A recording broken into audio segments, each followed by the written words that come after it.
Welcome everybody to It Was Tuesday. I am your host, James Chen, aka J Chenzor, and what a Tuesday it was. Man, I was not expecting this when I woke up, okay? And I woke up late today, so I didn't find out until I saw like some offhanded tweet reply to me, and they were just like, blah, blah, blah, yeah, with the Marvel collection, and I was like, the what? The what? And then I just went to like the main feed and I was like, what are we talking about here? And holy crap, this was not on my bingo card. Just like Maya and Terry being in Street Fighter 6, the Marvel vs. Capcom collection. This is something that I have been wanting forever, and to be honest with you, it was one of those things that I knew in my heart would never happen. Like, I was just like, there's just no way. There's too much logistics, Marvel, blah, blah, blah, all this stuff. COTA, I mean, keep in mind, too, in the original Children of the Atom, the voices for the characters are the same guys who did the voices in the original Fox X-Men cartoon. Like, I was like, there's no way they can get rights to that. When you had Children of the Atom at the home console, when you actually went to the voices collection in the options menu, the X-Men characters weren't there. They didn't have the rights to just let you just play the voices directly in the sound test like they did for all the Capcom characters in X-Men vs. Street Fighter and stuff. And so like I just knew that there were going to be too many hoops to create a Marvel vs. Capcom collection. And not only that, but like, would they actually create a Marvel vs. Capcom collection from X-Men Children of the Atom all the way up to MVC2? No chance. No chance at all whatsoever. Like, if they did one, it would be like starting from X-Men vs. Street Fighter to MVC1 like they kind of did in the past. Yeah, Disney owns Marvel now. Like, all of this stuff. Like, I just knew in my heart this game could never exist. And then this. Let us watch what befell upon us and was saved for the Nintendo Direct, by the way. But it's not a Switch exclusive. It is available on all platforms except for the Xbox. Let's take a look at this.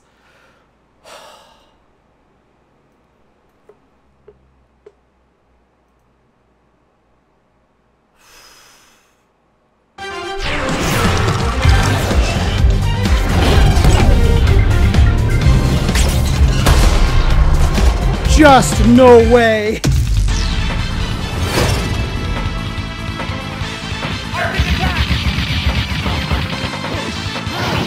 Even the music they chose is immaculate.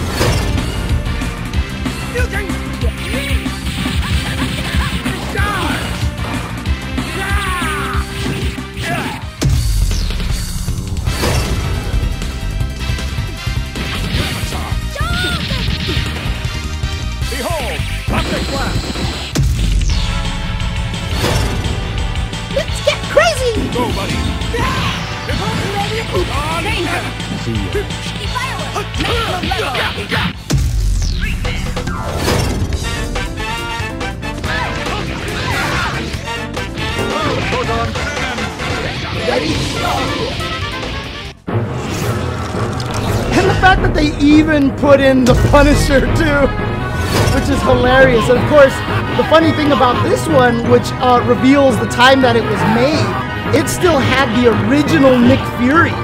Remember, Nick Fury didn't become Samuel L. Jackson until much later in the comics. And the only reason Samuel L. Jackson let it happen was he said, if you ever make a movie, I get to play Nick Fury. Training mode! Training mode! I have never played COTA or Marvel Superheroes or X-Men vs. Street Fighter in a training mode! In a training mode! Dude, Freaking 20 years later, my dreams are coming true. 25 years later.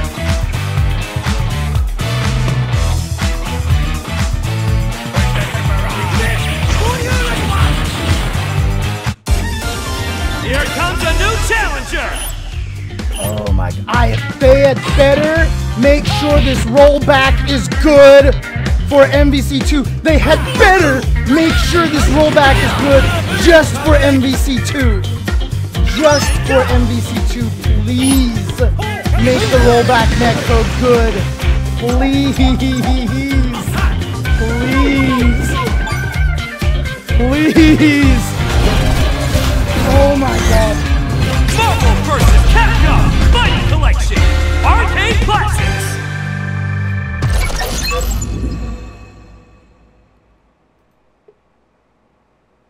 Right, so obviously the big, the elephant in the room is that we do have Fightcade. A lot of these games can be played on Fightcade already. But again, Fightcade is, you know, while it is unquestionably currently the best platform to play these things on, you know, it's that kind of extra effort thing that a lot of people just don't want to go through a lot of the times. And, you know, I was hoping that the previous collection would do the same kind of thing for Darkstalkers, but most everybody just ran back to Fightcade anyway. But, you know, I'm thinking MVC2 has the ability to perhaps do something different. And right, that's the other thing too, is that this is on the Dreamcast board, the Naomi board. So MVC2 is on the Naomi board. I don't know the details on this, but Shaq the Great in the chat says that Naomi on Fightcade isn't good. So I don't know the situation that, and that's the other thing too, right? On top of everything, as Necromancy Black says, is that Fightcade is technically not exactly like legal. I mean, it is emulation, it's ROMs, it's all that stuff. And so, you know, it is still in that weird little gray area. If we can get an official version of this game, you know, and play on that, and now, you know, Capcom can support, you know, like tournaments and stuff like that because it's on these versions, it'd be great. But look, dude, I can't even tell you how much Children of the Atom and Marvel Superheroes and X-Men vs. Street Fighter were formative of my fighting game career. When I see Children of the Atom like this, when I see Marvel Superheroes like this, dude, you don't even understand the kind of goosebumps I get from this. From these three games in particular. And why these three games in particular? Because this is what started, really, my FAQ writing arc as well. Children of the Atom was really my first real FAQ that was written with very, very extensive details and such. And then Marvel Superheroes, and then came the X-Men vs. Street Fighter guide, which I turned into a GeoCities website that was really, really popular and all these things like that. And I shit you not. So again, I can't say that this was my childhood, because honestly, I played these games when I was in college. I was going to UCLA. They had basically one of the best arcades in Southern California at the time. And I played those fighting games all the time. And when I tell you that I used to just go in there and just try to find combos. And again, even back then, the combos that I'm coming up with originally were all really weak. Like, I thought like 20 some hits was like the best you could get with most of the characters. But I was still learning. In X-Men Children of the Atom, I was the first person, one of the first people to really discover you could super jump cancel normals and start doing combos off of them. And then when MSH came out, I found out that they just kind of built it into the system, that they had moves that were determined to be launchers, that if you just hit up, you automatically super jumped and stuff. And then I found out they put longer chain combos once you got into the air and started doing all. I can tell you right now, I used to sit there and write down all my combos and actual like theories on what combos I could try to pull off in all of my notebooks in class. I was sitting there in the classes in college, not paying attention to a goddamn thing my professor was saying, because I was sitting there going, okay, with Spider-Man, my maximum is like, what, 23 hits, and that combo is this combo, and I would write it down, etc., etc. Like, I used to do that kind of stuff when I was in class all the time instead of paying attention to my class, dude. Like, to understand just how obsessed with these games I was. And the beautiful thing was UCLA Arcade would have these free play sessions where you paid $5 or $6 to get into the arcade. And for 3 hours, this is on Friday night, Saturday morning, and Saturday night, for 3 hours, all the games were set to free play. So I would go on Saturday morning when nobody would go because nobody wanted to go. And I would just sit there and lab. I labbed X-Men vs. Street Fighter, Marvel Superheroes. Alpha 3 is where I figured out all the information for Street Fighter Alpha 3 as well. And the best part about it, I was such good friends with a lot of the arcade employees. A lot of times they would see me and they'd be just like, just come in. Just come in. Don't worry about it, James. And they just let me in for free because I was so good. I was good friends with a lot of the people who worked at the arcade. So I didn't even have to pay the $5 and $6. So like I was just sitting there and just labbing stuff over and just trying out new combos. Does this work? Does this work? Does this work?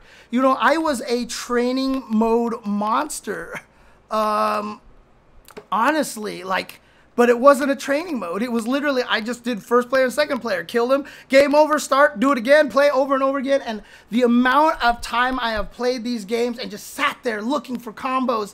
Again, like you do not understand how much these games meant to me back in the day. And to be one of the only people, because like I said, when Children of the Atom first came out, we were all still stuck in a very Street Fighter mindset. We hadn't adjusted to the craziness that was possible. So we were all playing Children of the Atom like we were playing Street Fighter. Nobody was super jump canceling everything. No one was trying anything weird. Like, that game has some of the stupidest, easiest infinites you can possibly find.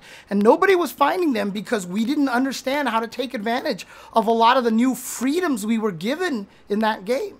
And, you know, one of the things that game said at the very beginning was combo is the key.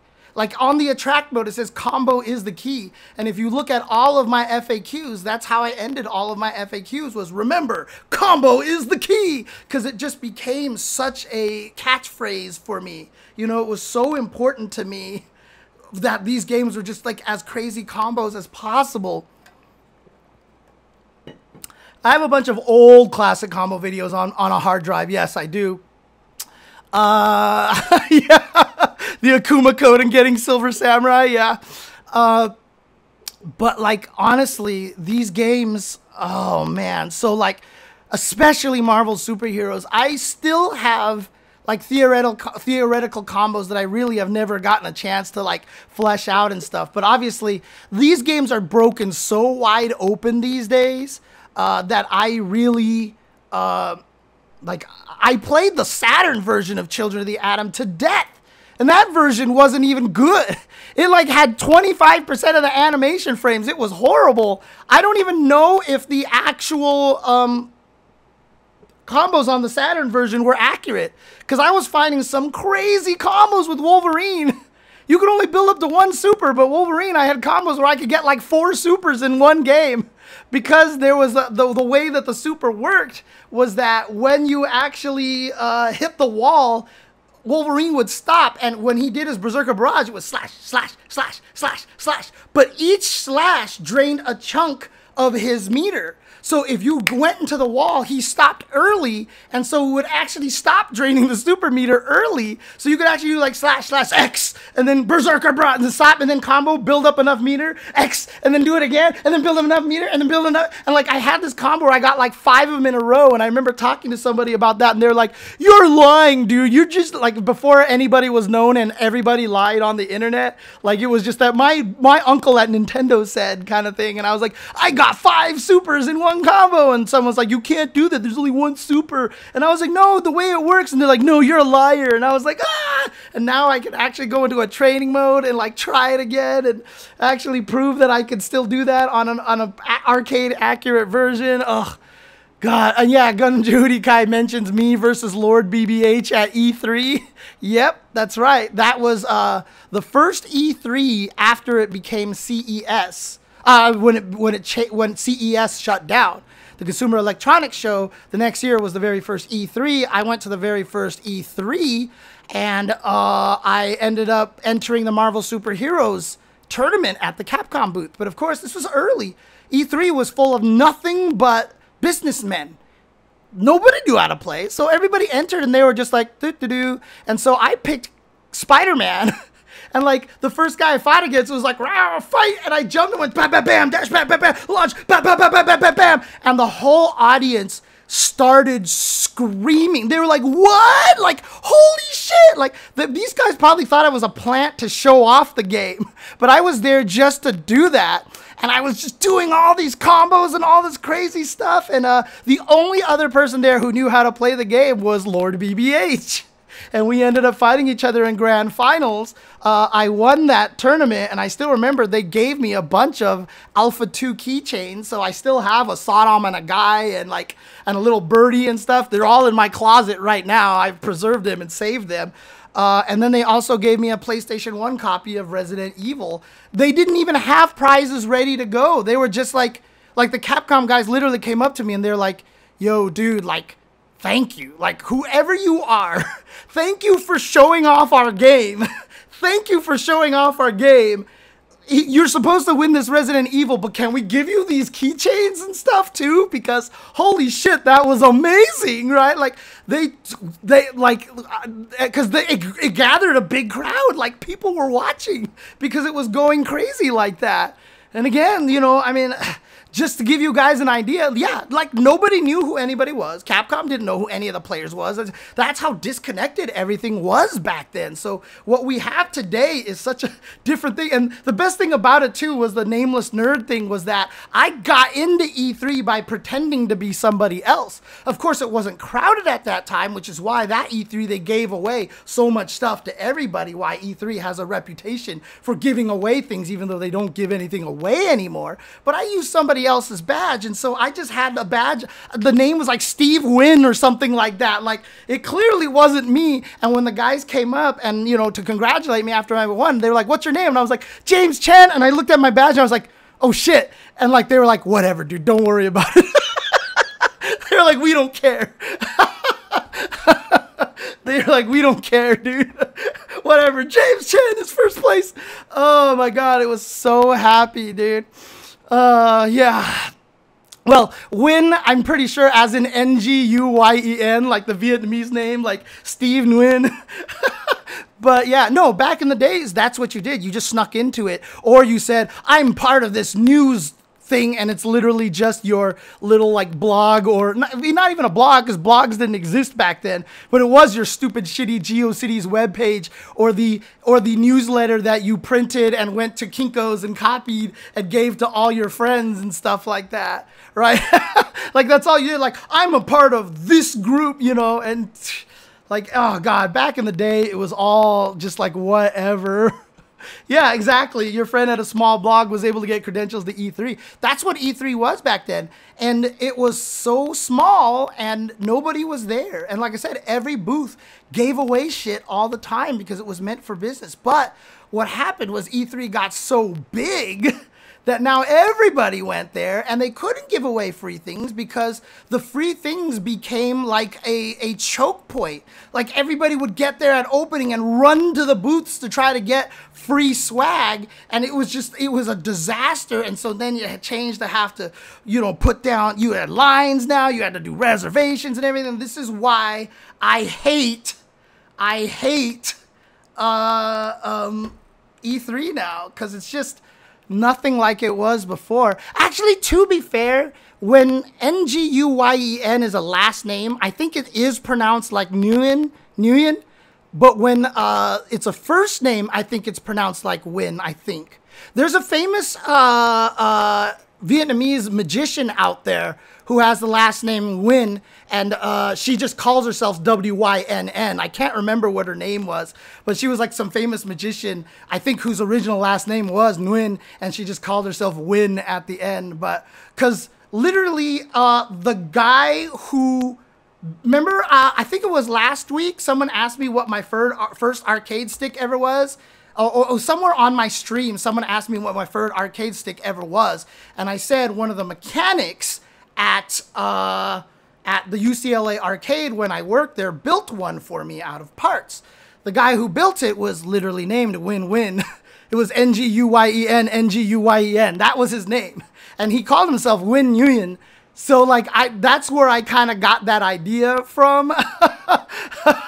Shout outs to him, by the way. I don't know what he's doing these days, but shout outs to Win-Win. Yeah, that is a win-win. He used to call himself N squared, I think it was. So, but yeah, like honestly, you know, these games, these versus games, these Marvel games were so much of my fighting game career, because this is also kind of where I got the reputation of becoming this really knowledgeable person. And if it wasn't for writing these FAQs, I probably wouldn't have become a commentator.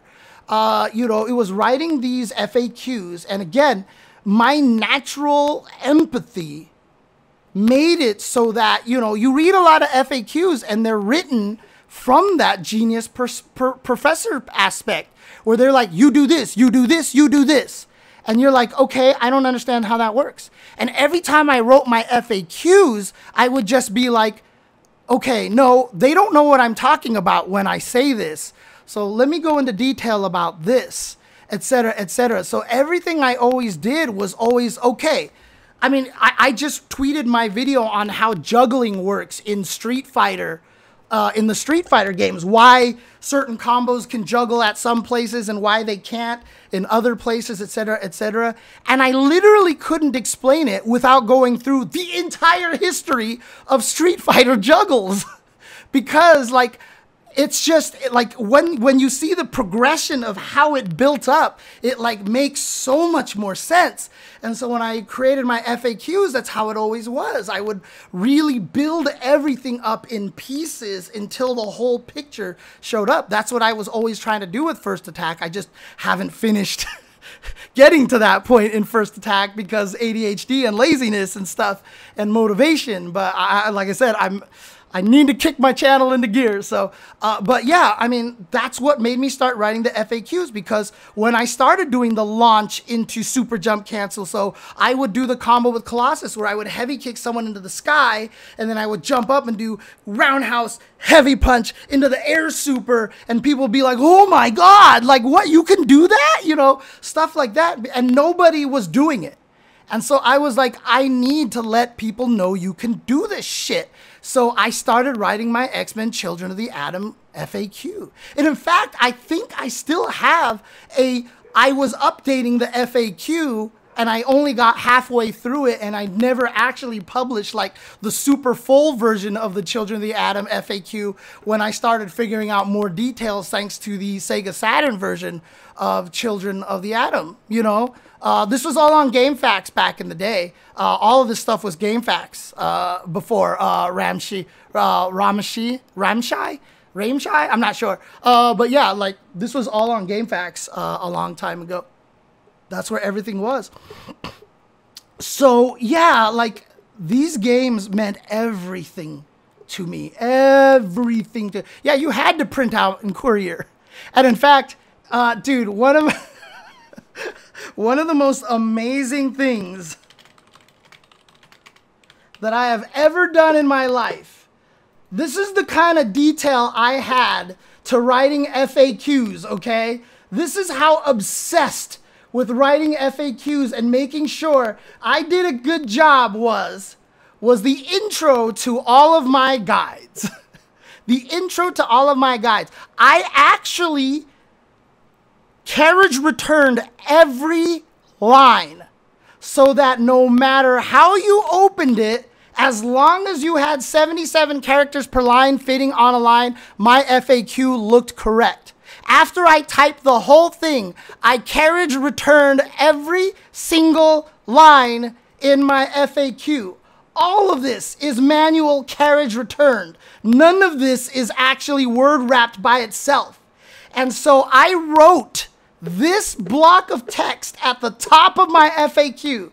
This guide was made with the intention of being viewed with 77 characters per line. And I drew a bar here measuring 77 characters. And this paragraph took me like a day to write, because I wrote this so that every sentence was every line was 77 characters long. This is not word wrapped, and yet it is perfectly justified at the end, because I kept switching things, adding quotes, etc., putting commas where I didn't need to, just so I could make every line exactly 77 characters per line so that block would look clean. And at the end, I was like 2 exclamation marks done.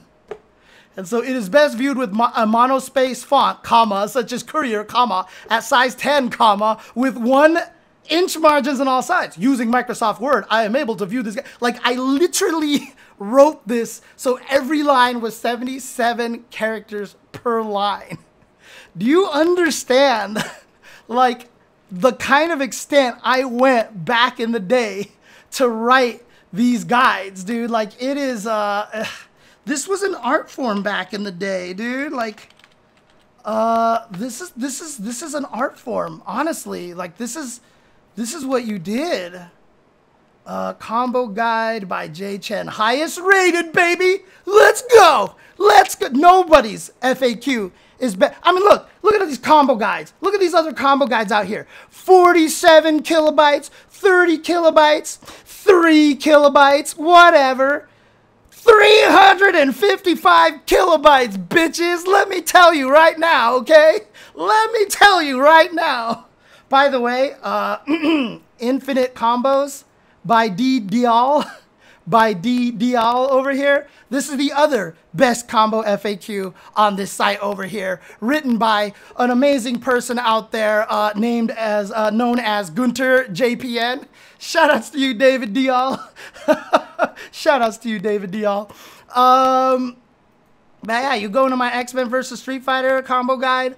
I stole the X-Men ASCII art from somebody else, but I drew the Street Fighter ASCII art myself. I drew this whole thing myself. And so, yeah, like, dude, God, this is so, like, hey, look, jab, strong, fierce, short forward, roundhouse. Jab, strong, fierce, short forward, roundhouse. All right, look, that's what we called them back in the day, damn it. That's what we called them back in the day. Oh, man, and yeah, this is, I mean, this guide is crazy. And of course, nothing ever got any crazier. Yeah, and at the very end, like I said, I would always write combo is key down at the very, very end. Yeah, see, like, everything is literally super jump short, super jump forward, super jump roundhouse, etc. Like, I use those button names, dude. And then, of course, the most famous paragraph in all of my FAQs in the entire life here. Where is it? Although this is the infinite section over here. Let's see here. This is the special thanks. Oh, that's right. That whole infinite section is David Dial's FAQ that I just, he gave me permission to just copy and paste right into my FAQ. And you see, I mentioned them all over here. See David Dial's FAQ attached to the end of this FAQ. And where is the absolute most famous paragraph in the entirety of this entire FAQ? And this is the best part, is back in the day, I mean, when you're in college, you didn't give a shit. You did whatever the hell you wanted. This is Magneto. Here we are. All right. Sabretooth. Sabretooth. All this information, blah, blah, blah, super. So every character, I had a section of, easy practice combos, beginner, intermediate, expert combos. For Rogue, I had a bunch of stolen power combos, but then I would have the infinite and then an insane section where you can actually just do like some crazy combo that I came up with. So Sabretooth, I put down his practice combos, his beginner combos, his intermediate combos, and then for expert combos, Oh no, it was the insane combos here, wasn't it? Or no, did I actually get rid of it on this version? Wait, hang on a second. Where's my paragraph? Oh yeah, this is what it is. Here we go. This is where it was. So here is in my practice combo. I literally said here, really, Sabretooth doesn't need anything but the above combos. Sabretooth is single-handedly the easiest to use and most brain-dead character in the game. Just keep jumping, hitting fierce and chaining in a roundhouse. And if that connects, do crouch short, crouch fierce, then go for air combo for all 6 hits, or go for the air throw followed by super. That's all Sabretooth needs to win. He takes no skill to use and is totally a brain-dead character and simply way too easy to use and to win. If I am offending Sabretooth fans out there, I apologize, but I still think Sabretooth is the only guy in the game that infinite combos should be used on. I have no qualms infiniting a Sabretooth players. Players who use Sabretooth as their main character deserve very little respect because he is so basic to play and simple to use to a huge level of effectiveness. I apologize again this time for using this space as in my FAQ as an editorial of how much I hate Sabretooth as a character because he literally takes all the skill out of the game. I will never ever bring myself to use him. So, you know, the people that know me as a salty human being, I mean, it was there since the beginning. In the end, at the highest levels, Sabretooth wasn't the best character, but at the intermediate to lowest levels, Sabretooth is nigh unstoppable, and he is so stupid to use. He is, like, without question, the dumbest character ever. And I thought I actually used profanity. I actually thought I did write "fuck Sabretooth" in here, because that's become my catchphrase, which is "fuck Sabretooth." I really thought I had that in the FAQ, but I guess it doesn't do anything in here. Yeah, push blocking did not deal with the jump, heavy punch, jump, heavy kick. His jump was too fast. You jump fierce, jump roundhouse, jump fierce, jump roundhouse. Like, you push blocked him, his next jump would automatically make you catch right up to him. He was so broken, dude. Like, no, I'm pretty sure I didn't put it in it. I think because I'm smarter than that to actually have to do that. So, but yeah, like, seriously, that character was just about the dumbest character in the history, like one of the dumbest characters in fighting game history. And when the game comes out, I will be able to show you why.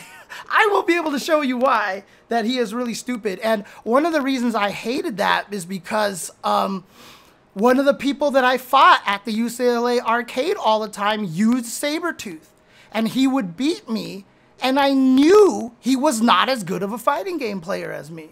Like, I knew, and again, this is when I had a lot more of that ego as well, but like, there was zero chance this guy was even 1/4 the fighting game player that I was. Like, he barely really knew how to play fighting games, but he would beat me with Sabretooth. So I hated that character so goddamn much because he would always be like, yo, I'm so good, I'm so good. And I'm like, you're fucking using Sabretooth, you fucking stupid scrub, you know? Like, I would get so mad, dude, because, and dude, trust me, the amount of skill that Cable needs to actually win is like 10 times higher than the amount of skill required for anyone using Sabretooth. Like, I can teach everybody here right now how to play Sabretooth and kill everybody. The character is so dumb. The character is so dumb. So dumb. Holy crap.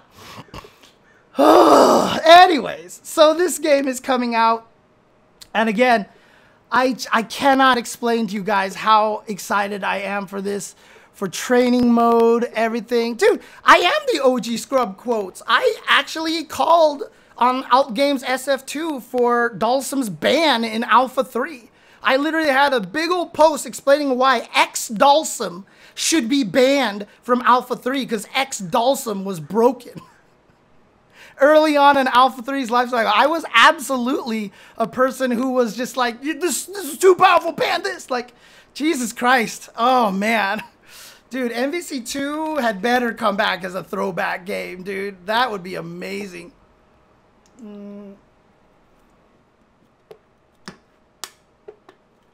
Is he really? Oh, in XA tournaments without Vism.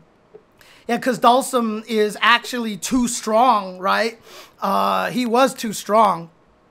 But my reasoning was because Jeff Schaefer ended up beating James Romedy, and I hated Jeff Schaefer, and James Romedy was my friend. And James Romedy was one of the best Dhalsim players at the time, and I thought Jeff Schaefer just picked him up. But Jeff Schaefer's been a Dhalsim player his whole life. So once again, I was wrong. I was wrong. So, I mean, look. You can try to be like was it Maximilian's doing that got this collection made? Most likely not, but he definitely didn't hurt it. He definitely at least kept it in the conversation. But what's clear to me now is that Capcom really just wants to keep putting out these games, right? Because they did the last Classic Collection and they did the 25th Anniversary Collection before that. I really kind of wish that they would go back to the 25th Anniversary Collection, revisit it, and add the training mode to every game, make the training modes better, and add a lot of the features to those things that existed in the last collection that had Darkstalkers and such, you know, and that they're putting into this one. Because the 25th Anniversary Collection is a really great game, but it's, no, the 30th Anniversary. The final meta for MVC2 in the absolute most undetailed, like non-meaningful way to explain it was that there was 3 teams. There was MSP, there was Team Santhrax, and there was Team, what's the last one? MSP, Santhrax, and what's the last team again? But those 3s were basically the circle of life, basically, at that point. MSP was Magneto, Storm, Psylocke. MSP Santhrax was Cable, Sentinel, Commando. MSS, thank you. And then that one was Magneto, what was that? Magneto, Storm, Sentinel, I think it was. Sentinel, yeah. So those were the 3 main teams, and they were kind of cycling around. They were the cycles. Again, I'm not an MVC2 expert. I am actually very lack of knowledge in MVC2, so apologies for not having, you know, the correct data. But those were the 3 main ones. There were a couple of other teams that could kind of jump in there, such as Team Clockwork, because Clockwork made it work, but that's just Clockwork, right? Which was the Strider, what was it? It was Storm, Strider, Doom. And that team was designed to chip you to death, basically. Team Santhrax, Team Santhrax, Storm, Sentinel, Commando. That's what it is? Okay. Sorry about that. Dude, see, again, I don't know. Like, I apologize. You know what? Don't ask me. But basically, it was those 3 teams that kind of circled around. Those were the main teams. It's advanced a little bit. Obviously, the Iron Man War Machine teams worked as well because of the fact that they had basically a 300% hit combo. Because if they killed one of your characters, they could infinite you to death, and that was the scary part. With that team, but you know, it was, people drop it all the time.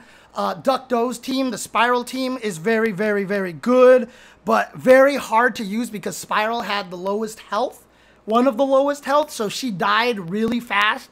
And so if you could not navigate and avoid taking damage with the Spiral team, if Spiral died, like, your whole team was gone, basically. Like it wasn't in MVC2. As soon as you lost one character, it sucked way more than MVC3. Way more than MVC3.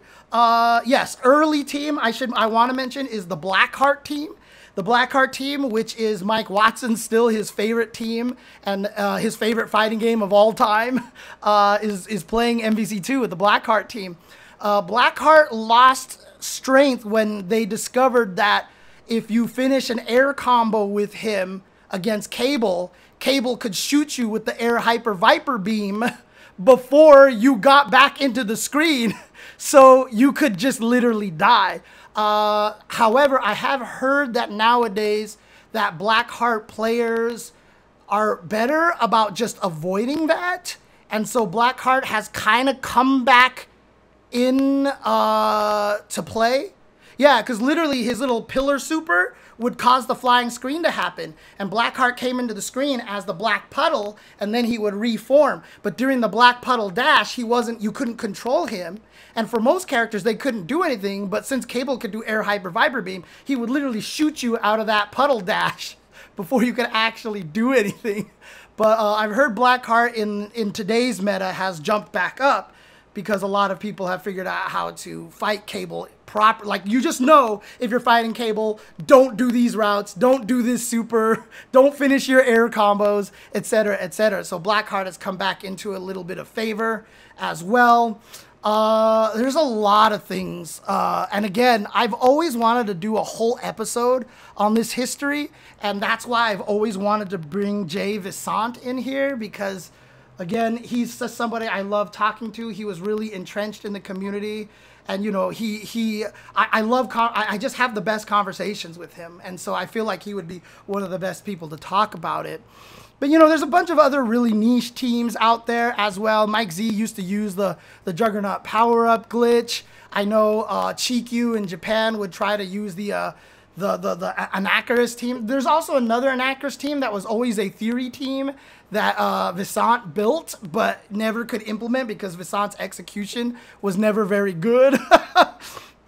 Yeah, Justin was one of the first people to use Cammy in that game because her DP was so good, her assist was so good, but in the end it just turned out that, you know, if you use the DP assist, it was Commando for the fact that it controlled the entire screen, Psylocke because it controlled the space above your head. So if you fought a Commando, you would always try to air dash behind people. So Psylocke would come, so Commando would come out here and pillar here, but you would get behind them. The problem with Psylocke is that Psylocke would come down, go straight up. And so if you tried to attack someone from above or even from the front, Psylocke could hit you in all those areas. Cyclops was another good one because he hit a bunch on the way up, but he also gave you the most time to combo afterwards. He was easy to convert combos afterwards, etc., etc. So, no, Ducto is Vietnamese. Ducto is Vietnamese.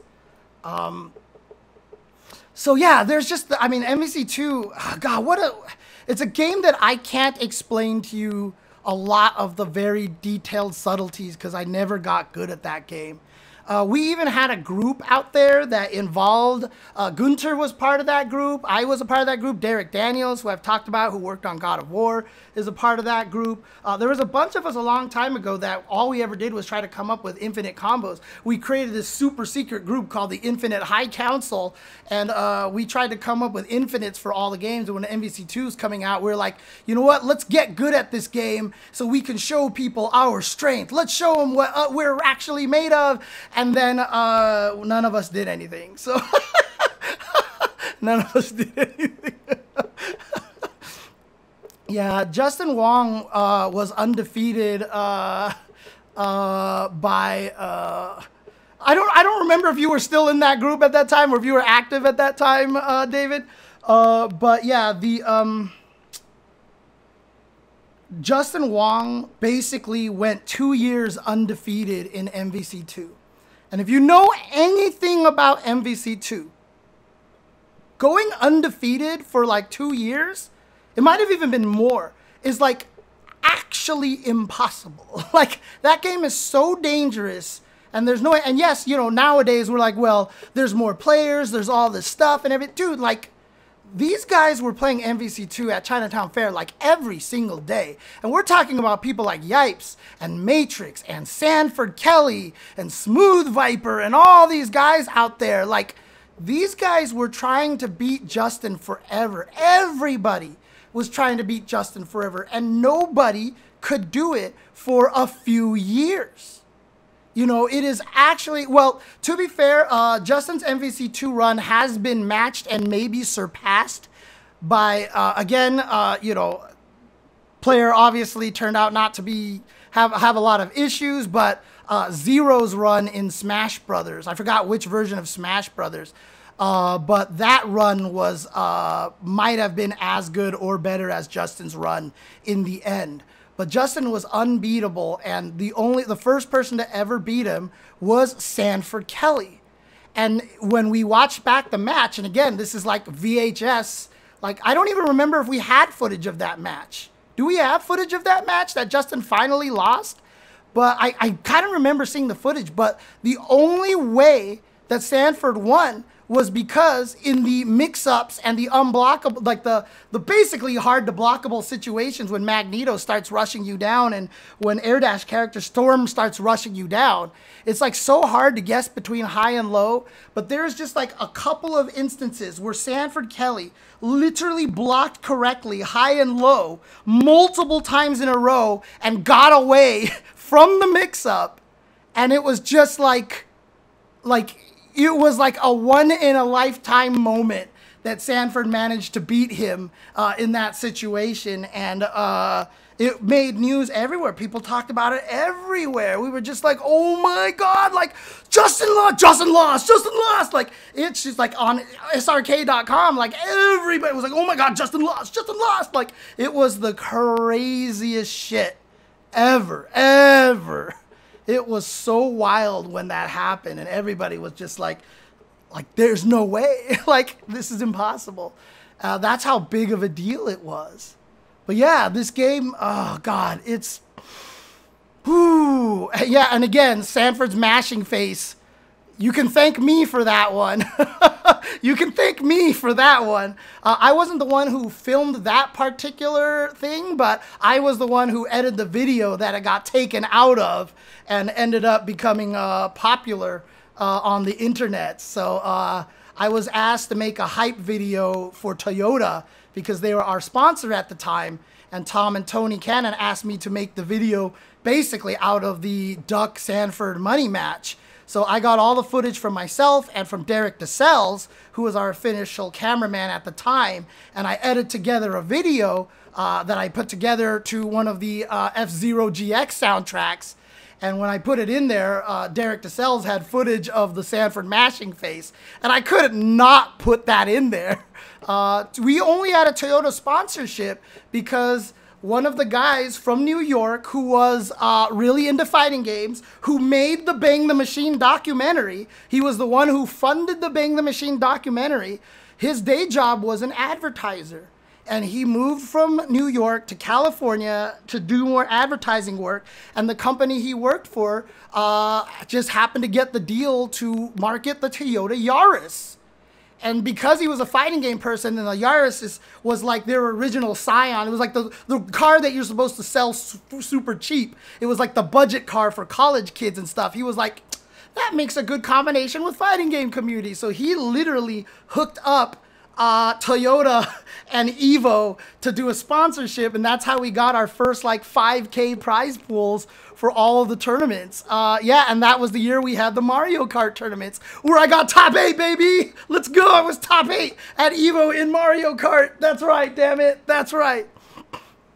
Bang the Machine cannot be released right now unless it is released for free. It was the DS version.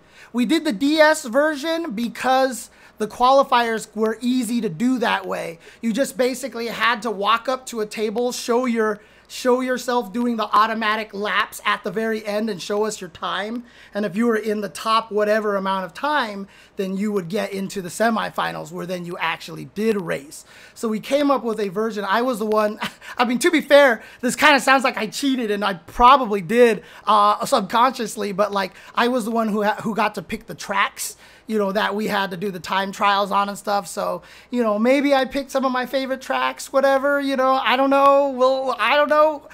You can't accuse me of anything. You'll never get anything out of me, damn it. You know, so, but I still had to race in the semifinals to get to the top 8. Okay, so I still won to get to the top 8. But yeah, yeah, that's how we got the Toyota dealership, basically. That's how we got that connection over there. But, you know, I made that hype video basically for that. And the hype video got out because I think someone just put it on the Evo channel. And then everyone just started watching. And there was the Sanford mashing face. And that's what it was. So, I mean, like, can I honestly say the FGC wouldn't exist without the Versus games? I mean, it wouldn't be what it is right now. The fact that when all of us OG guys say that it always feels weird at an Evo without a Marvel. There's a reason for it. Marvel was the game that created the rivalries. Marvel versus Capcom 2. It created the rivalries. It did so much to grow the fighting game community, man. It was crazy what those games did for our scene. It was absolutely wild, and it's something that can never be replaced, honestly. And so that's why, like, everybody who's a fan of MVC2 right now, it's literal tears. Like, MVC2 is the game that really promoted that, you know, that kind of interesting, you know, whole idea that, like, you know, fighting games are too soft these days. Remember that episode I was talking about it, you know, because, you know, people from MVC2 actually, like, literally committed crimes and, like, and actually, like, physically threatened each other. Like, these things weren't cool, but MVC2 gave us that because it had the rivalries that didn't exist anywhere else, and it really spurred on a lot of the crazy things. Yeah, part of it was low-key scary. That is another reason why after it got popular, I never tried to learn it. I just made combo videos, you know? And at the time, my combo videos were amazing. And now when you watch the combo videos, you're like, is this like the super basic guide? You know, like, it's really sad to watch my combo videos these days. But this new art is so sick. Dude, them making Ryu and Cyclops shaking hands again is amazing. Dude, some of the things, one of Spider-Man's win quotes to Morgan is like, But this art is so good, dude. It's so good. I can't believe that this art got created, dude. It's so good. Oh, man. Oh, Chisato Mita. Thank you, Squall. Thank you, Squall. The Mega Man pose, yeah, right? That's the thing, the posing in this is really good. The posing in this is really, really nice. But yeah, I mean, you know, here we talk about it. Beloved Marvel characters take the stage, and Capcom produced action and fighting games in this collection of timeless classics. Enjoy both English and Japanese versions of the arcade releases. All kind of new features have been added. And yeah, like, to see these 6 games in one collection is so ridiculous. That's one of the Bang the Machine trailers.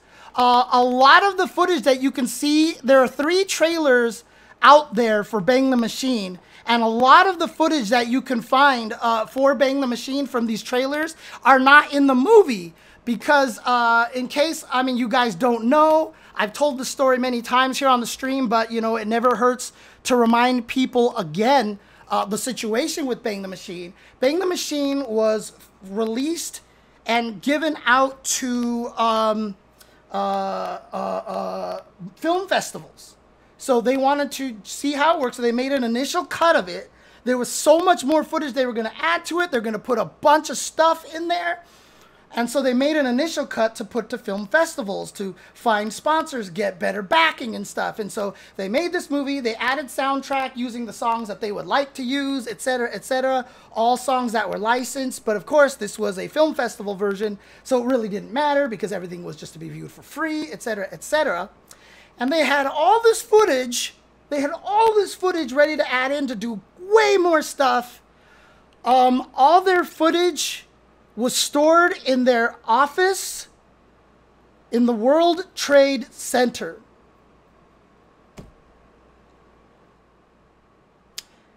And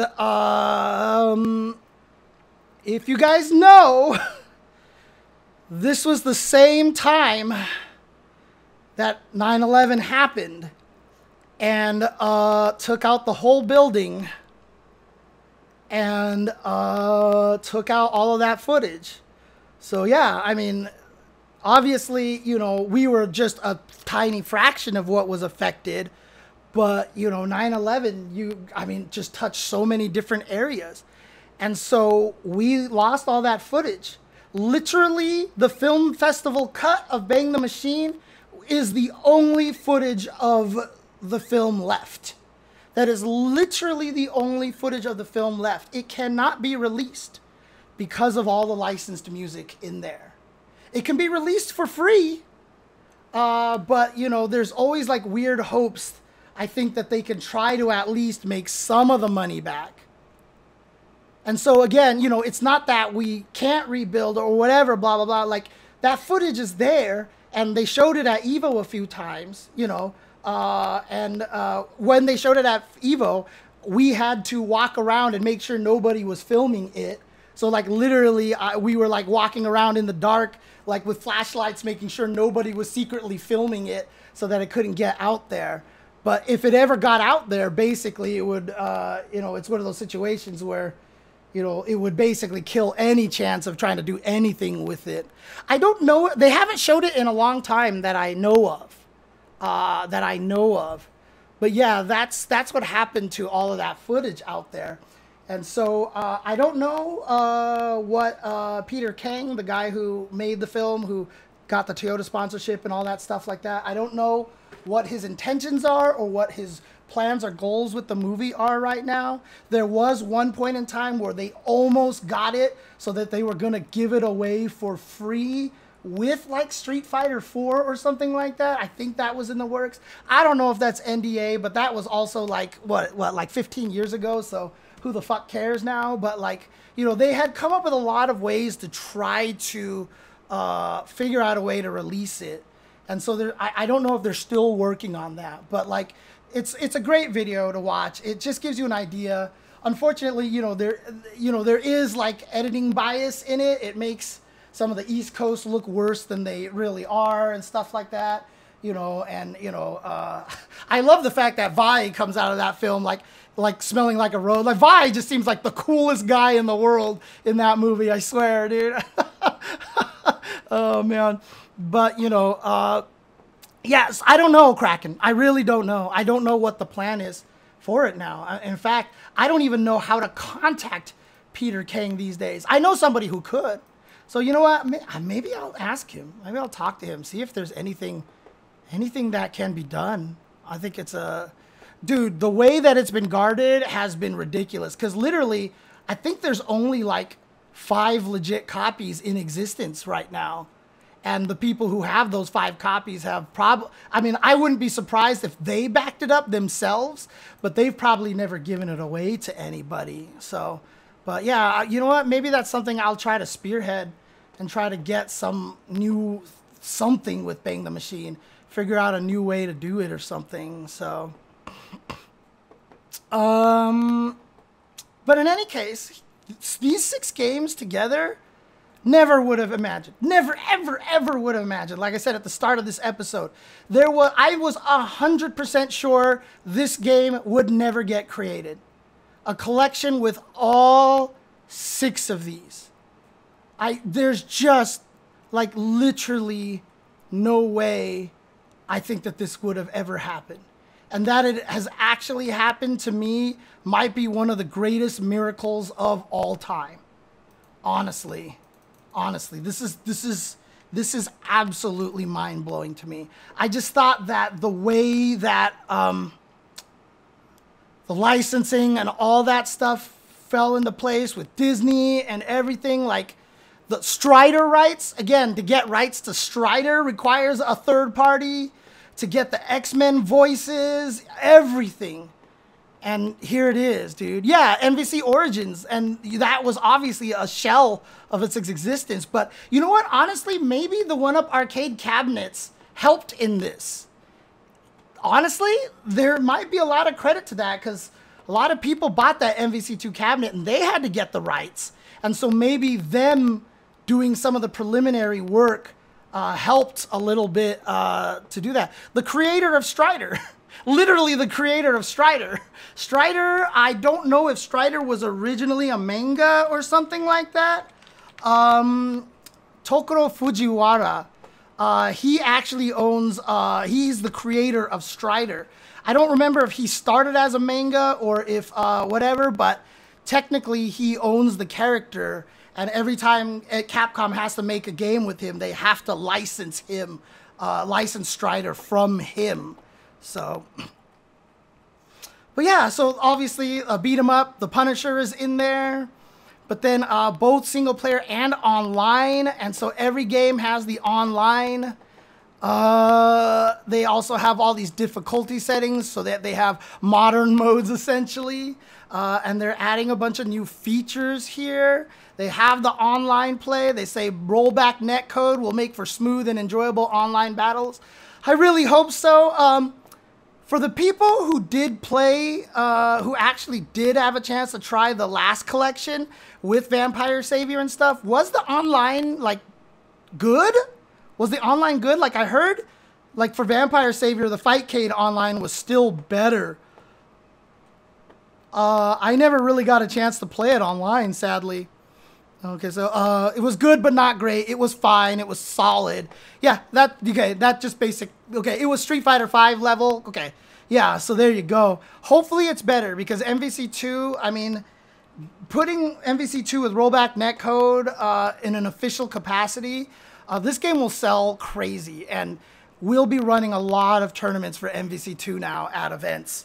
MVC2 and MVC3 literally could get a second life with this. And if MVC3 ever comes out with a rollback edition, if the sales of this determines if we can get an MVC3 with rollback, like actual disc kind of thing, or Steam copy or something, like those two games will have a revival in a way that you can't even possibly imagine. Even the bad Parsec netcode revived Marvel 3, right? And I say bad because it wasn't perfect. It was good for what it was, but man, yeah.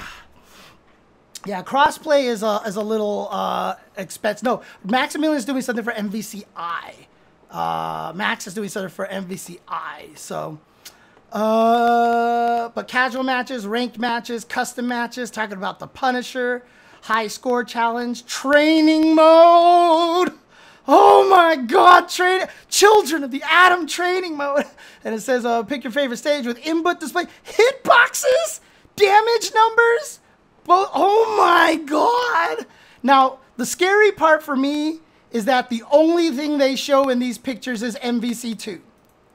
And I was like, oh God, please tell me that it's the training mode, that this isn't subterfuge, that they have training mode for every game and not just MVC2. Please, please, please.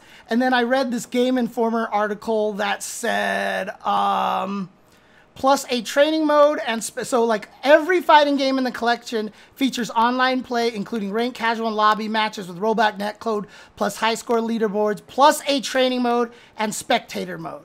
So if they're saying it in this article right here, I'm like, whew, okay, okay, whew, whew, whew, okay. So that means we should get training mode in every version. But the other crazy thing, and Maximilian was the one who spotted this that I first saw here, is if we actually go back to the games list over here and open up all these games here, they list a bunch of stuff over here. So X-Men Children of the Atom. Here are the characters, and I wonder if they're just going to make Akuma easily selectable, which would be great. That would be really nice, so we don't all have to play Silver Samurai by accident. Changes from the original. Oh, they're actually going to have playable Juggernaut and Magneto.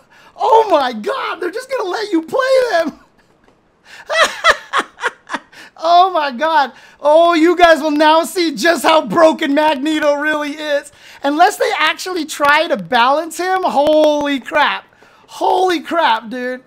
Oh my God, that is hilarious. Oh, when this game comes out, I will be able to show you guys why Spiral is probably one of my top 3 favorite fighting game characters of all time. Like, of all. I bet you ranked won't let you pick Juggernaut and Magneto. I bet you, or it's going to be one of those, like, in the custom lobbies you can pick them, but not in ranked. Probably not in ranked. So, Children of the Atom Magneto is by far more broken than Konami X-Men Magneto. People have one credit cleared Konami's X-Men. I mean, obviously you can one credit clear this because you take advantage of the AI patterns, but the thing about it is, like, the powers that this Magneto actually possessed that the AI doesn't take advantage of, like you put him in, the only reason why he's fair is because he just chooses not to kill you instantly. Yeah, he has a move that's just shield. And then he's invincible. That's it. That's it. He's just invincible for a really long goddamn period of time. His hyper grab was super fast, unblockable, and hit you and dragged you in and tracked you. So if he did hyper grab and you super jumped, it would go woo, and it would fly up after you, hit you. You couldn't block it. You were just hanging there, and then he would just kill you. Dude, he was impossible. Dude, if he did a magnetic shockwave, it actually reached the top of the screen. Like most modern shockwaves these days, only go like up a certain height. Like it actually went all the way to the top of the screen, and if you blocked it, you took like 50% chip damage. Dude, it's crazy. Yeah, everyone says Ooze is more broken. I don't know. I've never fought Ooze, but for all intents and purposes, that sounds like the most broken character. So does that mean in Marvel Superheroes, are we actually going to get Anita? Anita's just going to be playable. Oh my God. Anita is just going to be playable. Oh my God. God, Anita is her English name, and her Japanese name was something else. Was she Amanda in one of the other ones? I can't remember now. Yeah, Thanos is going to be playable. Thanos was super broken in this. Actually, he wasn't even as broken as Magneto. Not even close. But Anita is one of those characters that has a different name in Japan and in America. But yeah, Anita is playable here. And she had like the craziest supers where she just threw out a gazillion doll heads and stuff like that. So, yeah, so Doctor Doom, Thanos, and that's right, Doctor Doom was a boss character as well. So Doctor Doom is now actually going to be playable in this game. They can be accessed via game settings, screen flashing thing enabled. That's amazing. But one of the coolest things, oh, X-Men versus Street Fighter, of course. Akuma was a hidden character, barely. You didn't even need a code, you just hit up, and there he was. So there's no change to this one outside of the reduction on the flashing. Link to the website? Yeah, sure, no problem. Here, let me do this for you guys. I don't know about Norimaru. Let's take a look. Norimaru. I guess he's not in it. I wonder if he's probably not even in the Japanese version, because I wonder if they've actually lost the rights to him. Because he was a comedian who made fun of Street Fighter. And so Capcom made a parody of him in the game, basically to be really shitty so that you could beat him up, basically is what they did. And that's... But you can use Cyber Akuma! You could just play Cyber Akuma! Oh my God. Oh man, Cyber Akuma. Oops, wrong. That's the wrong one. I want to go over here. Cyber Akuma is playable. And then, of course, Marvel vs. Capcom 1, The Clash of Heroes. Here's the characters. Roll is just... Oh, they only list Roll here? They didn't list all the other guys? I guess a number of stages have been altered. I wonder if they lost the rights to some background characters or something. Huh. Interesting. A number of backgrounds have been altered. One of the best things about this,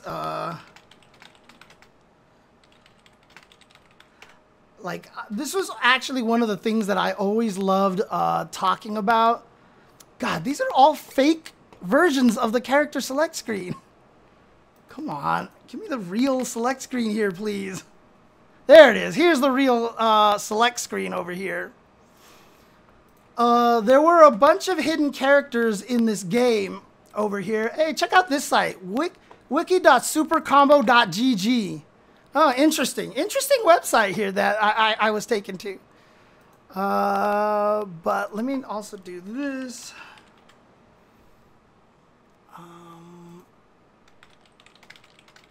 Boy, it's hot today. Jesus Christ. I'm sweating like a stuck Irish pig over here. Marvel vs. Capcom. No. Where the hell? What? Am I just missing something here? Oh, here it is. Arcade 1-up. Okay, let's see here. Cheats. This was always funny here because to pick the secret characters, like here's Red Venom here, right? Here's Red Venom to pick. And if you look at the characters, if you actually look at like the character select, why can't I do this? Oh, well, weird. It says go to Chun-Li and press right down 4. So you had to go right 1, 2, 3, 4 down this way, then left up times 4, left up times 4 back to over here, and then right times 2, and then down times 2, and then left times 2, and then down times 2, and then right times 2, up times 4, and then left times 2 into up. And you're just like, what the hell? Picking these characters, etc. And then you could actually choose play as, where's the other ones here? Play as Zangief, play as Roll. You highlight Zangief, and you do all these stuff. Dude, the best part about it is, I don't know how I figured it out, but one day I was just sitting there and I was like, all of this makes sense. This is completely logical. To get the hidden character that was right here was you write a number 1, go clockwise back to the start of the next number, and then write a number 2, then go counterclockwise to the slot, and this is 1, 2, 3, 4, and 5 right down here. So it was draw number 1, go up, draw number 2, counterclockwise back here, go up. And so this character here, when you started here, you actually went 1 over here so that you could write 3, and then counterclockwise to here, and then you did this and wrote 4, and then counterclockwise to here and went up. So if we look at the, if we actually did the, what is this? The number 4 one. Let me see. The one that starts on Ryu. So Zangief, Chun-Li, Morrigan, highlight Zangief. There's one that's supposed, oh, did you, wait, hang on a second. Where is it? The one that starts on Ryu. Should be one that starts on Ryu. Why is this not showing up here? So this is Evil Zangief. This is highlight Zangief, highlight Morrigan, highlight Morrigan. Oh, that's right. I think you just started at the number. Yeah, that's what it was. You didn't start at the second one. You just started the number. So you started 3 from here and then went up and wrote 4. And so here is where you started 5. So you just did 5 all the way back up to here, then 6, then counterclockwise all the way back to over here and up. And the next one started at Morrigan, so it was 7. And then I don't remember where they started the next number, but then you went down from Gambit. And then the last one started at 7, 8, 9, started at Zangief again, and you wrote a 9, and then you wrote a 0, etc., etc. Dude, like, it's crazy how they actually did that. And it was just like, once I figured it out, I was like, wow. Like, that was one of my favorite ways to hide hidden characters ever in a fighting game. Like, I just loved that. I was so happy that there was actually some sort of logic behind it. And I don't know, I got a kick out of that. I got a kick out of that. And then, of course, MVC 2. God, this is crazy. This, like, MVC 2 is back. Look at this. Look at this. And again, like, keep in mind when MVC 2 came out, this game was heavily criticized and heavily lambasted because outside of like 5 new characters like Marrow, Cable, Amingo, Ruby Heart, and Sansan, I think they're the only new oh no, Jin was a new character. No, Jin was in MVC 1 as an assist. He was only an assist? I can't remember, but you know, there's only a few new characters. Hayato is new, yeah. So the thing about it was that all of the characters reused old sprites. They all lost animation frames. Like if you look at Spiral's Metamorphosis Super in MVC 2 compared to her Metamorphosis Super in Children of the Atom, Jesus Christ. Like MVC 2's Metamorphosis Super is one of the saddest things you have ever seen.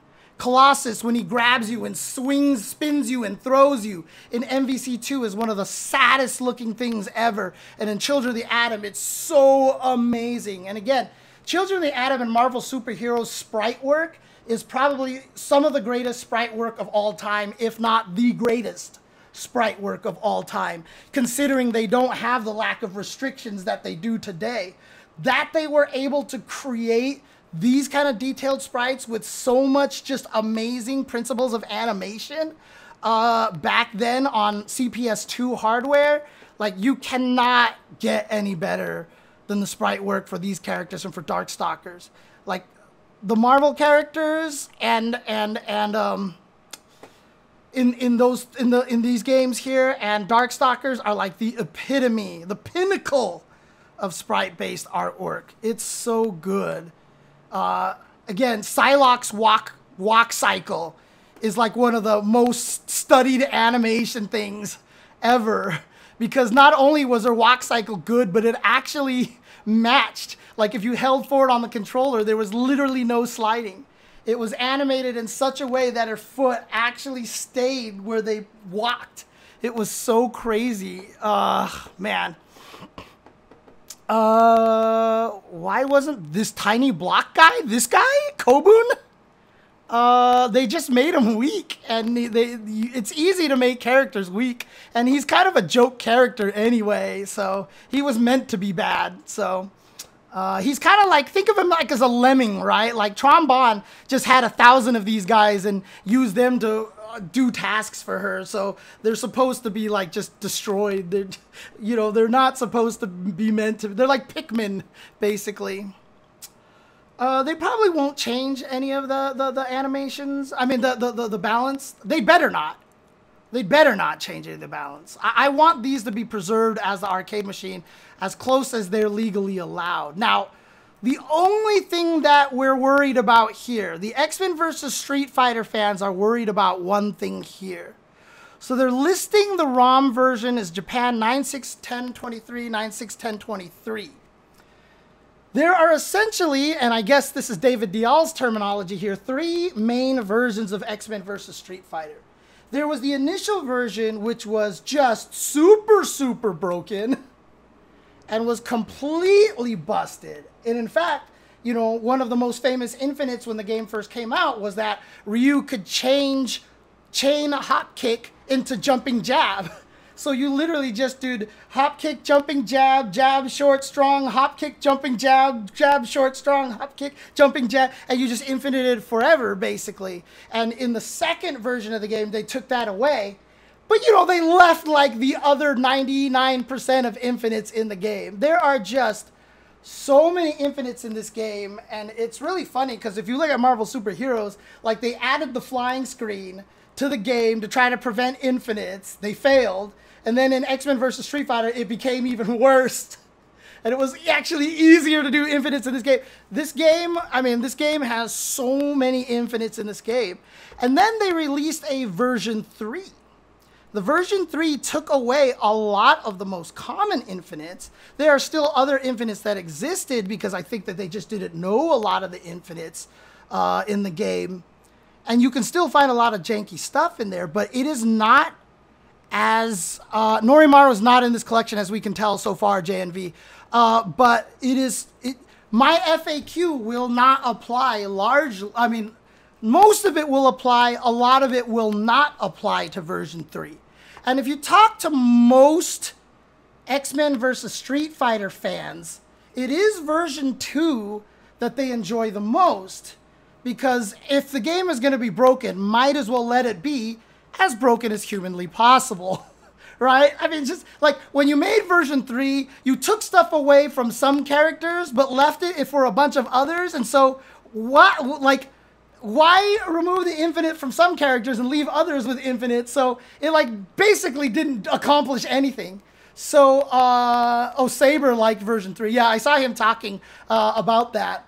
I mean, it is more playable. I don't know what version they use when they play, like when Dogface and everybody was running X-Men vs. Street Fighter at EVO. I think they were playing version 3.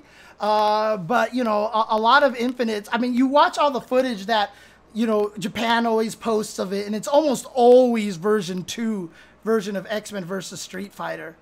I really wish that there was a way, I mean, they're the same number, so I don't know, Super Combo GG. I don't know if this could actually be the different versions, like, because they literally have the same version numbers. So I don't know if one can be version 2 or version 3. But I really, really hope that they could put in a version 2, like a selectable version 2 that you can't play on ranked, but you can just pick it for fun. You know what I mean? Just to have it. And then just put in version 1 for the hell of it as well. Because a lot of people don't know is that a lot of fighting games in the arcade did get patches. They really just did get patches. And so X-Men vs. Street Fighter had patches. Like, you would just get a new chip and you plug it in and all of a sudden it would play a little bit different, basically. And that's how it worked. But again, like, I really want that version 2. I really, really want that version 2. So Up Up Down Down says that so version 2 is 961004 for Japan. There you go. So there you go. So it's not. This is going to be version 3 for all of them, which is a shame because, like I said, I really, really hope we can get access to that version 2, especially because now I'm going to get a whole bunch of people hitting me up going, why can't I do this combo that you have in your FAQ, James? And I'm going to be like, I'm just going to put the I just, you know, like, I'm going to have to explain to a bunch of people why it doesn't work. I just want to see, because I think I might actually talk about it in the combo guide over here. Let's see here. Introductory section, blah, blah, blah, all this stuff. I love combos. I do not condone X-Men versus Street Fighter as a quality challenging game. God, I was a scrub quote and a half back then. So yeah, here's where I talk about the versions here. So first release found only in arcades. Not very many version 1.0s can be found. Version 2, Ryu Akuma's Hop Kick Infinite was eliminating the Hop Kick Infinite. Sabretooth's Jumping Infinite is now a little bit more difficult to time. Dalsum is now no longer able to yoga drill the instant he leaves the floor. Version 3, a few rare people have version 3 in their arcades. It's very late, so I do talk about it here. So very few people find it in the arcades. However, the Sega Saturn version of X vs. Street Fighter is a faithful replica of the arcades. It seemed, you know, jumping fierce now causes enemies to drop straight down. That's right, I forgot now. When I actually did the combos, when I listed the combos in here, at the end of everybody's section, after the infinite section, I had the version 2.0 section. Never mind, I already accounted for all of this stuff. Jesus, okay.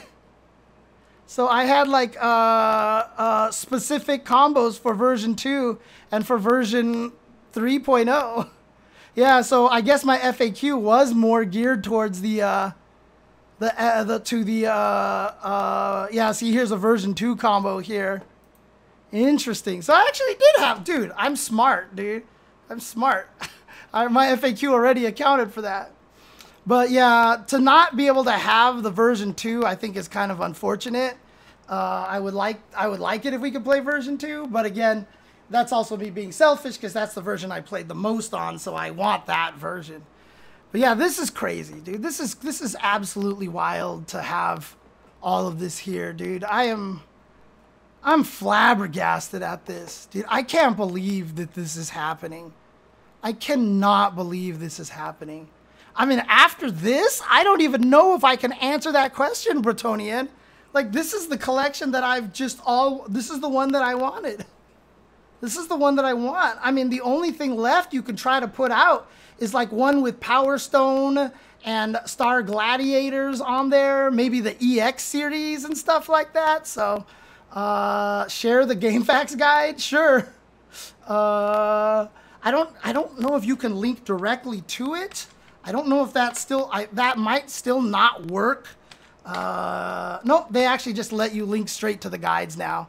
So there you go. Yeah, and put Rival Schools in there. Yes. So in other words, a collection with all their 3D games I think would be cool. Rival Schools, Plasma Sword / Star Gladiator, and then Techromancer would be a good one to put in there, and then the Power Stone games as well. TVC is too new right now. Yeah, Power Stone 1 and 2. But again, this is not what I expected to wake up to, and honestly, like, you can probably already tell just how, I mean, just to give you background, Marvel Superheroes vs. Street Fighter came out, and they tried to dull the combos. This one had the most strict combo system, although you can find a lot of crazy things with it. But they messed up the combos so badly that I hated this game. I actually physically detested what they did to this game. Now, in retrospect, a lot of people like this game because, weirdly enough, it actually turns out to be more of a fun versus game as a result. I never saw these games as versus games in the first place, right? You saw in my FAQ, I was like, these games aren't even worthy of challenging each other. You know, like, I just basically said these games should be one-player games and they're puzzle games. But this game was more fun to play against other people, I think, is really what it comes down to. I played a lot of MVC 1, but then I didn't really play MVC 2 because this period is when I had graduated from college. So when MVC 2 and Third Strike were in their prime, I graduated from college, kind of dove headfirst into my job for a few months. And then CVS came out, which got me back into everything. So then I played a bunch of CVS. And so, you know, I love but these 3 games, like, my God, like, it's weird because people don't know me as a versus player, but like back in the day, like, I was a god in these games, considered a god, even though nobody ever played them versus, but it was just in terms of knowledge, I was like a god in these games. The combos that I did were better than any of the other combos anybody else would do. And like, there was rumors that I went to Brazil and killed everybody in X-Men vs. Street Fighter. First time I ever met Jason Wilson, he was like, yeah, you're the guy who went to Brazil and beat everybody in X-Men vs. Street Fighter. I've never been to Brazil. Although my FAQ has been to Brazil because someone actually showed me a Brazil magazine that actually published my entire X-Men vs. Street Fighter combo FAQ word for word in their magazine. They published it word for word into their magazine. I didn't know about that until years later. I have the PDF of that somewhere, and there's no way I can sue them anymore because they don't exist anymore. But yeah, they literally stole my FAQ. And so much to the point where, God, you know what? Is this the episode where I do this? Is this the episode where I do this, man? God. When this game comes out, I'll bust it out again. But I'll bust it out for you guys very briefly here, okay? Hang on a second. I'm going to go see if I can find this. Be right back, dude. Be right back. In a future episode, I will go through these in far greater detail. Oh, thank you for the gift subs, Nutacon. In a future episode, I will go through these in far greater detail here. So Gerald, aka LA Akira, who runs the Okamoto Kitchen Truck, was a very, very good friend of mine back in the day. He would come to UCLA to play Virtua Fighter with us all the time. It was me and then Kim, who also works with Gerald for a lot of things. Kim worked at the UCLA arcade. He was one of the guys who would let me in all the time for free, for the free play days and stuff. Gerald eventually went to work for Game Fan magazine, and they were going to publish a guide for arcade Marvel superheroes. And so Gerald literally told the guy working on the guy, Anthony Chow, hey, I know somebody who knows more about this game than anybody else. You should hire him. And so they hired me for the Game Fan magazine Marvel Superheroes Guide. And I was the one who put together the combo section for them. And we recorded all the combos. I was one of the only people who could do the combos at the time. So they had me do the combos and record them so they could do snap screenshots of all the hits and stuff like that. Oh, that's right. My mic is a little far. So they could screen cap all the hits and stuff. Well, Marvel was still pretty anal back then as they are now. Obviously, they're under Disney, so it might even be worse. But what happened was they submitted it very close to the deadline to Marvel for their approval, and Marvel came back with like, nope, nope, nope, change this, change this, change this. And, you know, I understand because there's a few things that, you know, was wrong. Like they called Spider-Man a mutant. They called Spider-Man a mutant in this guide, and as a result, Marvel was like, Spider-Man is not a mutant. Like, change this text here and everything like that. But by the time we got it, the ability to go back to refix everything, then submit it to Marvel again and get all the approval, it was kind of too late. And so what happened was the guide never got published. The guide never got published, and Anthony, you know, felt really, really bad about that, having me come in and work on all of that and everything like that. So he was just, hey, look, as a souvenir, he gave me the entire print of the Marvel Superheroes Game Fan Guide. I have the Marvel Superheroes Game Guide here. I mean, it is the entire guide here. These are the actual prints that were sent to Marvel and sent back. Like, I mean, like, if you actually look at this page over here, like, here's the Spider-Man page. Here's the Spider-Man page, and you can see all the notes from Marvel all over the place. They've drawn the notes everywhere, all over the place. And yeah, it says a new logo is on the way. Add Marvel logo here. You know, Spider-Man is not a mutant. he's not a mutant. So wondrous web swinger, agile. You know, so like there's all of Marvel's original notes are on here. But yeah, like if you actually go down here and look at this. So, you know, there's the strategies section over here, but then there was the combo section. And so if you look at the Spider-Man guide over here, here's all the Spider-Man combos that I helped come up with. And yeah, they screen capped all the Spider-Man combo pages and stuff like that. And I was the one who came up with all of these combos.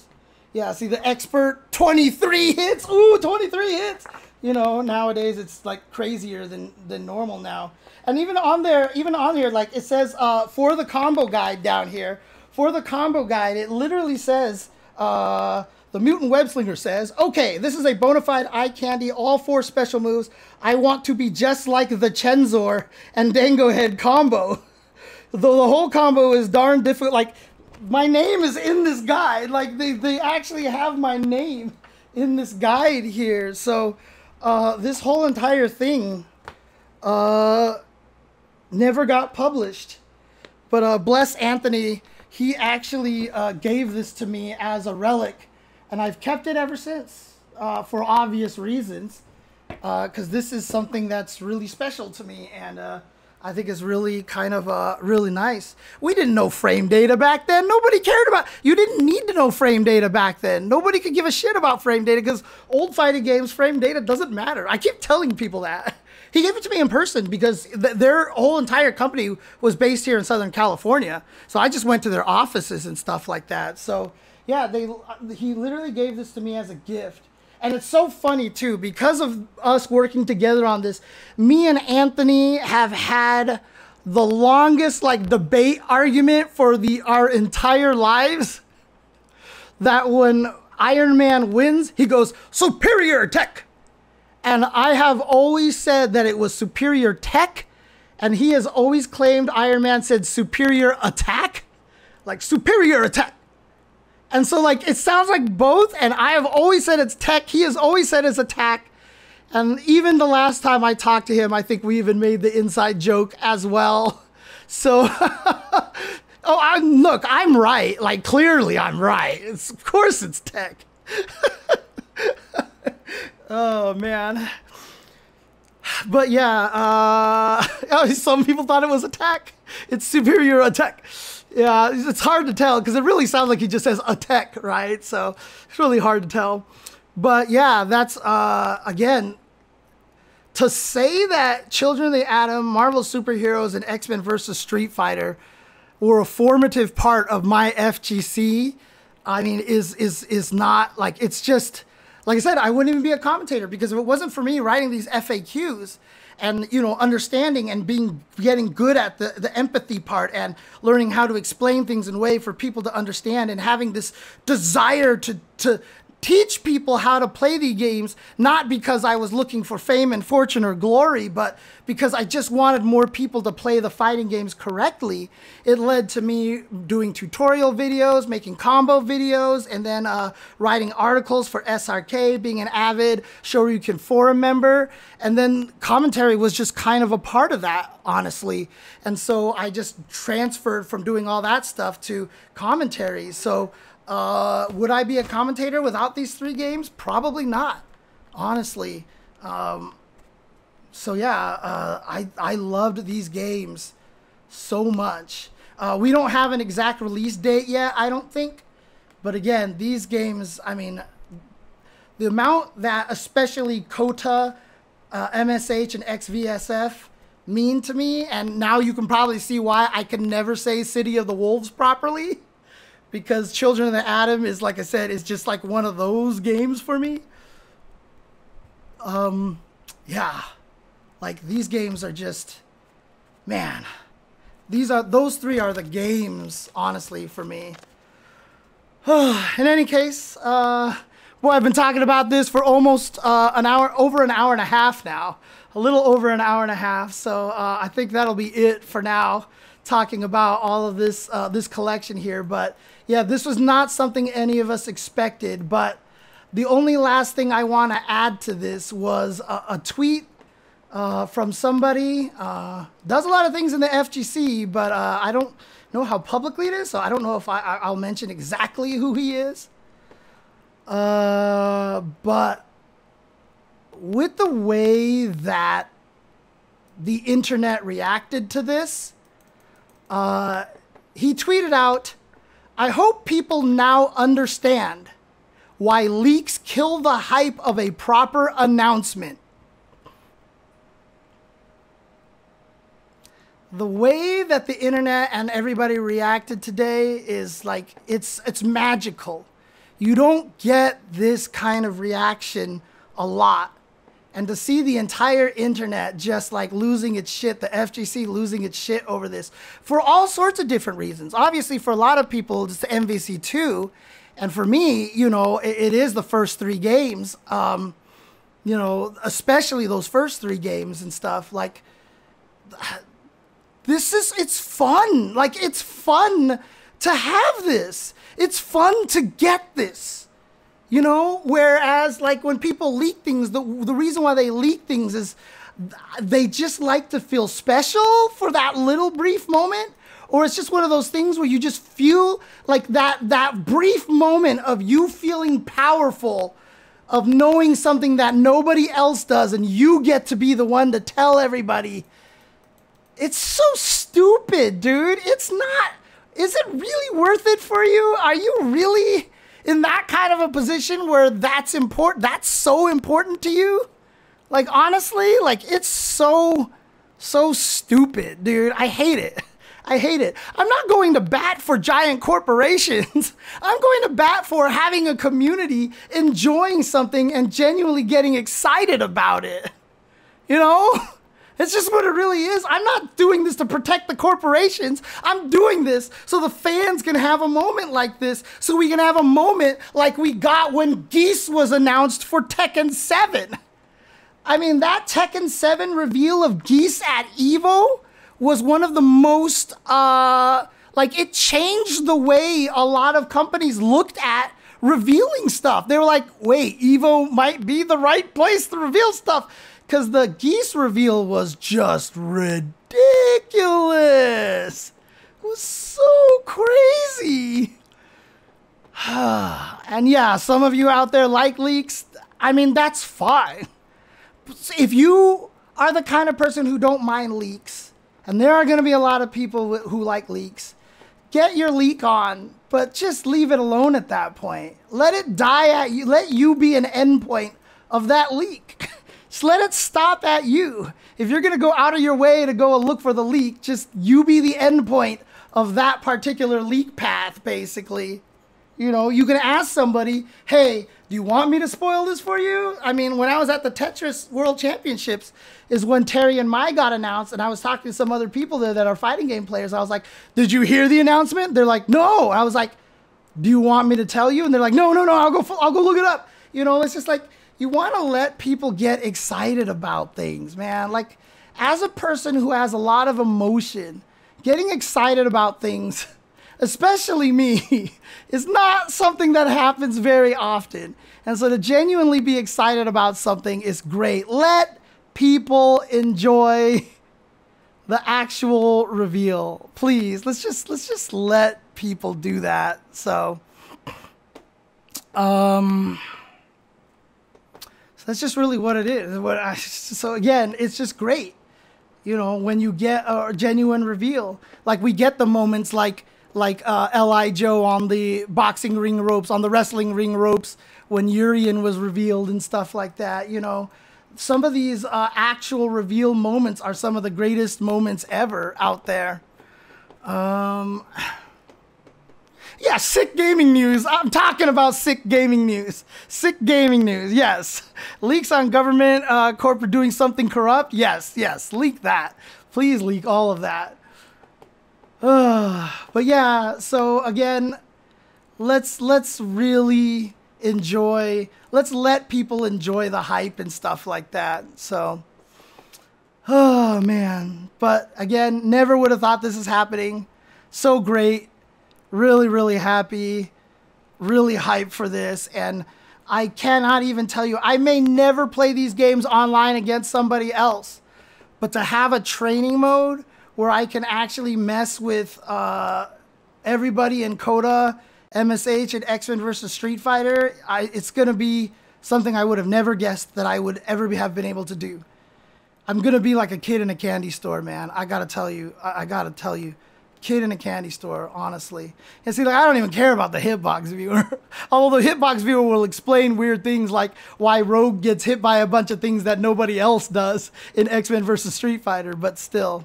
Oh, I'm definitely going to stream all my combo fun and everything like that. I'm going to stream the hell out of that. It's going to be so fun. All right. Thank you guys for tuning in. It's Marvel, baby. We're all excited. And honestly, I didn't even touch into one of the biggest things about this is that we all thought we may never see a release of MVC2 ever again. But now a brand new version of MVC2 with rollback netcode on Steam, on PlayStation, on Switch. Like, it's just, oh my God. Yeah, that's the only time I'm not going to stream my labbing is when I'm streaming combos in bed, testing things. It's going to be hard, obviously, on the Joy-Cons, but still, I'll make it work. I'll make it work. I wonder if X-Men 97 is one of the reasons. You can't make a game like this that fast in reaction to X-Men 97. Like, that's just not possible. You don't make this collection without having already been working on it before X-Men 97. So I don't know if that's actually the case. But again, oh God, oh, I'm so hyped for that. I'm so happy. I'm so happy, dude. I'm so happy. And so honestly, for me, this has been one of the most important days of my life. I don't even think I should play the end because this is one of the most important days of my life. This isn't just Tuesday. This isn't just a regular Tuesday. But in terms of podcast and in terms of listening to me gush about the past and stuff like that, yes, today is the most important day of your life as you sat here listening to me talk about this all day. But for me and the podcast world, oh no! I skipped, well, there it was. I subconsciously skipped it. That was the end. Never mind. See you guys.